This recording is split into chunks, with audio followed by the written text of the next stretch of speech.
Овие луѓе животот го минуваат во вода. За мокените од југоисточна Азија, морето пружа скоро се што може да и биде потребно на една личност. Им дава храна, удобно место за живот, секако со предпоставка дека поседуваат брод кој е неопходен за ваквиот начин на живење. Припадниците на оваа номадска група познати се по тоа што талкаат по Андамското море, покрај брегот на Тајланд и Мјанмар. Мокените патуваат на мали, рачно направени дрвени бродови кои се нарекуваат кебанзи, со помош на кои што вешто ловат риба и собираат школки користејќи едноставни копја и извонредни способности долго да го задржат здивот под вода.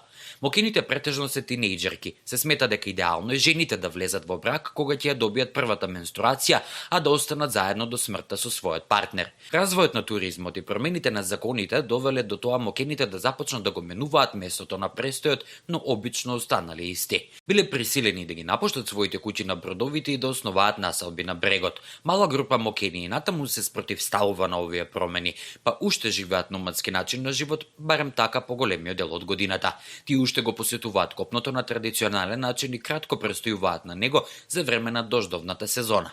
Мокените се раѓаат, живеат и умираат на своите бродови. Барем така размислуваат оние кои се борат да ја сочуваат традицијата стара 4000 години.